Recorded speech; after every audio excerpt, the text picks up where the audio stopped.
Hey,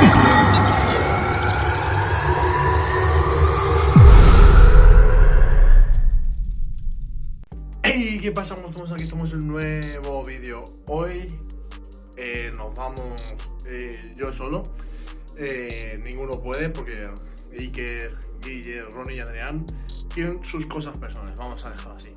Pero bueno, vamos a ver dos toros. Uno de Sergio Centelles y otro de Adolfo Martín.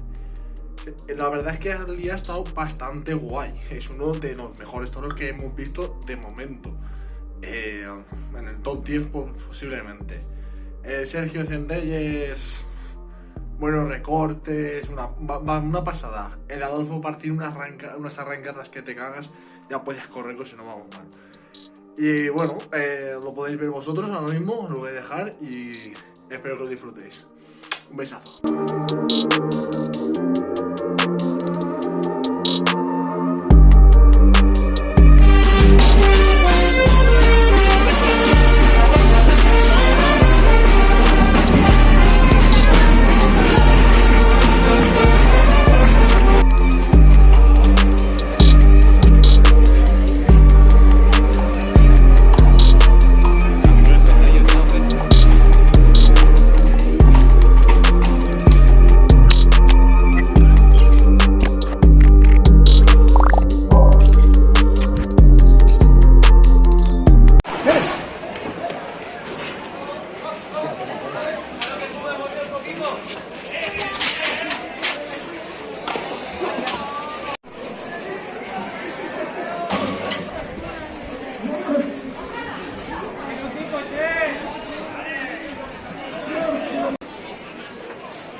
¡A tu pueblo, que mira lo que dice!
A mí no me gusta. A mí, porque son músculos.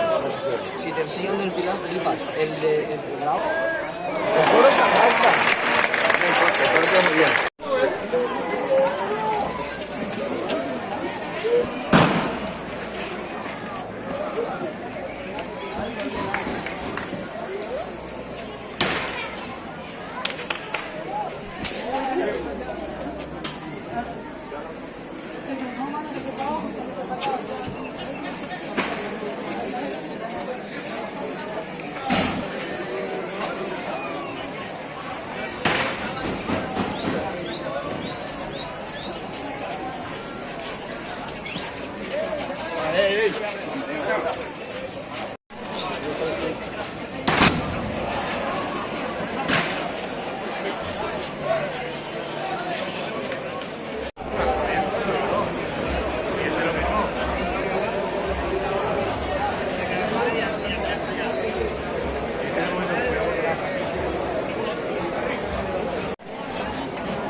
oh, oh.